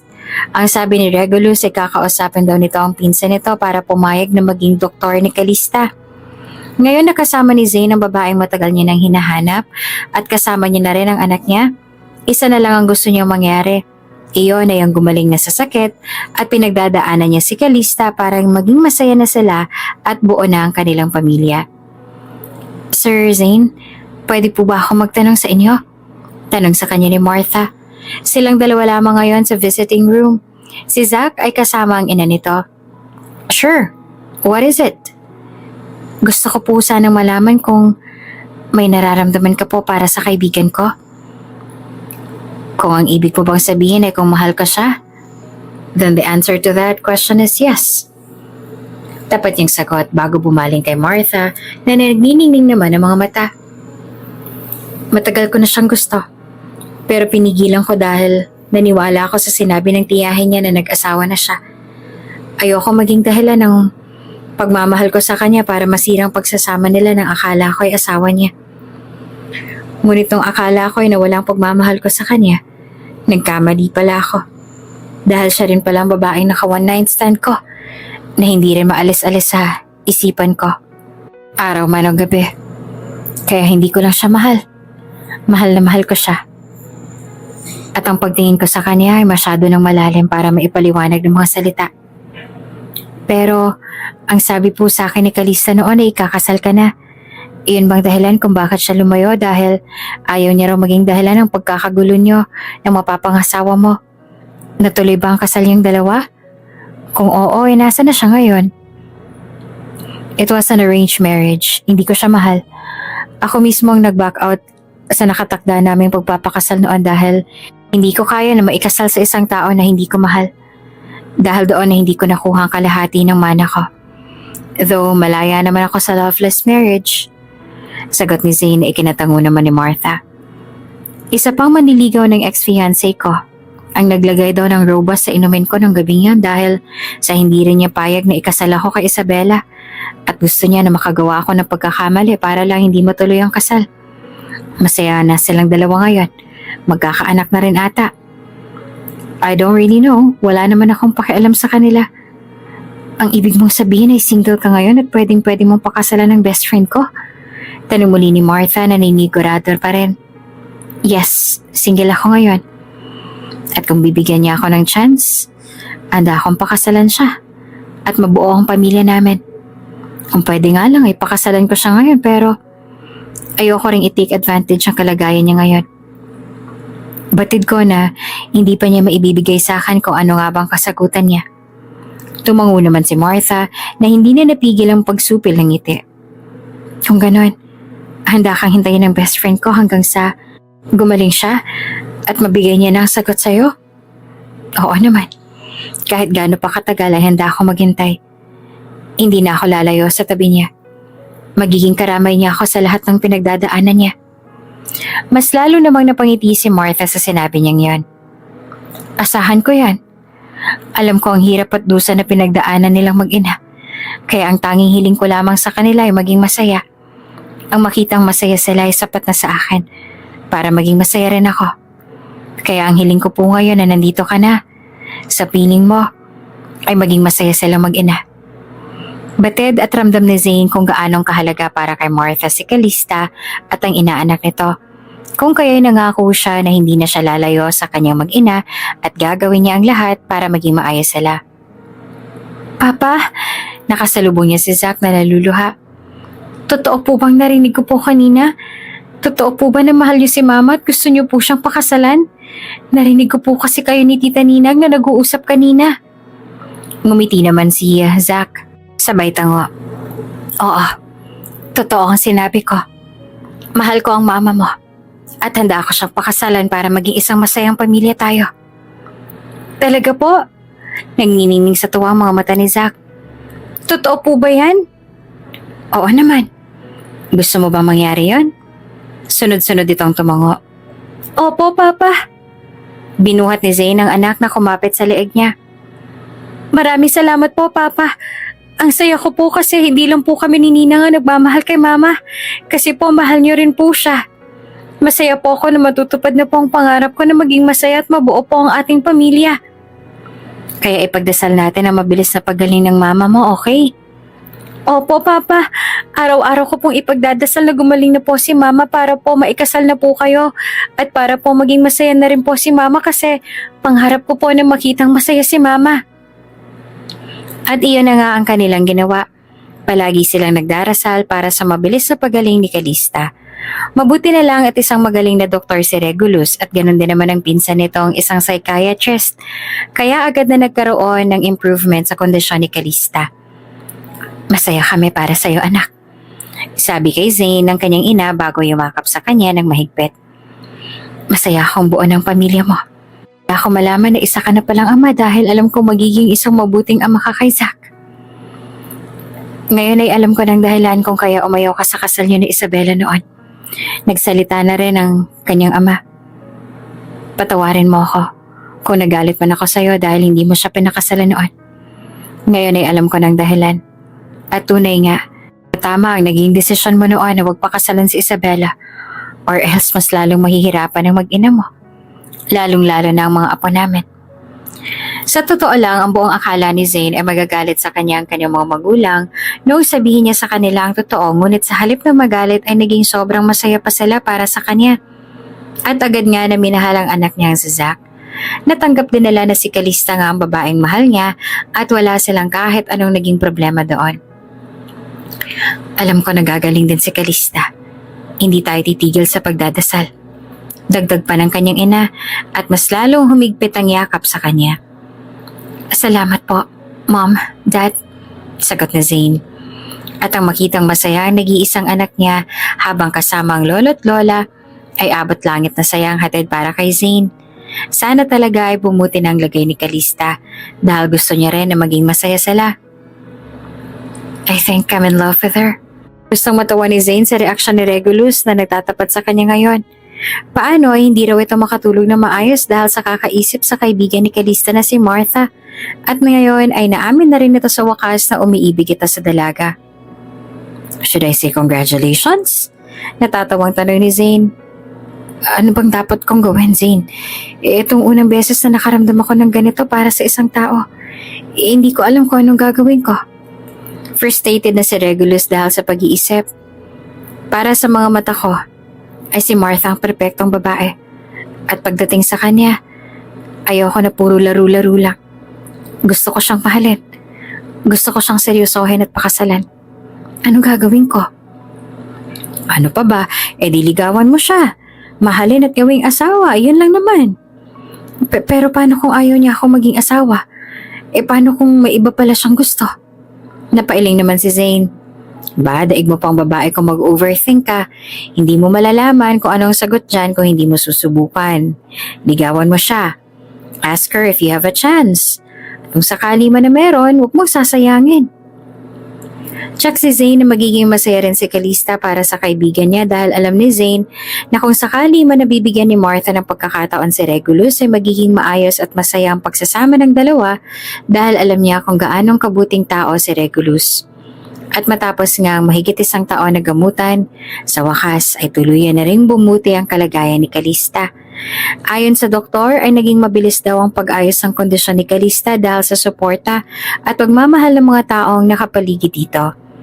Ngayon na maayos na ang kondisyon ni Calista, malaya niya nang maipagtatapat sa babaeng mahal na mahal niya kung ano nga ba ang tunay niyang nararamdaman. Matagal na kitang gusto, Calista. Hindi ko pa man alam na ikaw pala ang babae na matagal ko nang hinahanap ay gusto na kita. I love every inch of you.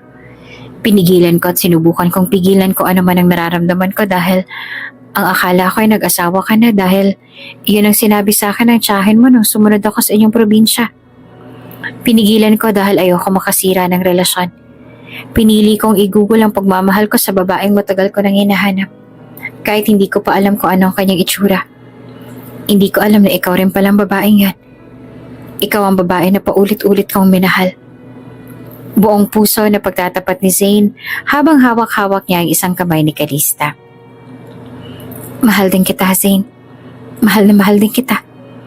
Pinigilan ko lamang dahil ang akala ko ay natuloy ang pagpapakasal niyo noon ni Isabela. Nagpakalayo-layo ako dahil ayoko magkagulo. Hindi natuloy ang pagpapakasal namin. Umayaw ako. It was just an arranged marriage and one-sided love. Hindi ko siya mahal.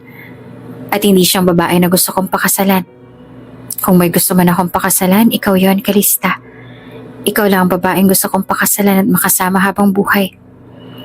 Habang nakaluhod pa rin siya sa harapan nito, ay kinuha niya mula sa loob ng bulsa niya ang maliit na red velvet box. Pagbukas niya ng box ay tumambad ang isang makinang na diamond ring. So, if you allow me, I want to take care of you for the rest of my life. Gusto kitang mahalin at pasayahin hanggang sa huling sandali ng aking buhay. Will you marry me, Calista? Pumapayag ka bang ako iyong maging kabiyak? Naluluha na sunod-sunod na tumango naman si Calista. Oo, pumapayag ako, Zane. Handa akong pakasalan ka. Kasabay ng pagpatak ng luha sa mga mata ni Calista ay ang pagyuko nito at saka pinagdikit ang kanilang mga labi. Lumabas din si Zack mula kung saan nakasilip at ang kanilang anak ang saksi sa pagsuot niya ng singsing sa daliri ni Calista. Ang gabing iyon ang isa sa pinakamasayang kaganapan sa kanilang mga buhay. Lahat ay nagsaya at nagbuni noong maganap na ang pinakahihintay na kasal na lang dalawa. Masayang-masaya ang magulang ni Zane. At kung may isang tao pa ang pinakamasaya maliban sa kanilang mag-asawa, iyon na siguro ay ang kanilang anak. Congratulations! Bati sa kanila ni Isabella na umattend sa kanilang kasal, kasama ang asawa nitong si Carlos. Salamat, sagot ni Calista. Nagpasalamat din si Zane sa mag-asawa. Masaya sila dahil kahit na may past na sila noon ay hindi yun naging hadlang para maging masaya sila para sa isa't isa. At isang taon lamang din mula nang ikasal silang dalawa, ikinasal na rin si Martha at Regulus. Binayayaan ng anak na babae at ang gusto pa nga nila paglaki ay i-arrange marriage daw ang kanilang mga anak. Pero syempre, hindi naman sila magdedesisyon noon para sa kanilang mga anak dahil may kanya-kanya silang desisyon sa buhay at sila rin ang pipili kung sino talaga ang tao na gusto nilang makasama hanggang sa pagtanda, katulad ni Zane, at hindi sila magiging hadlang doon.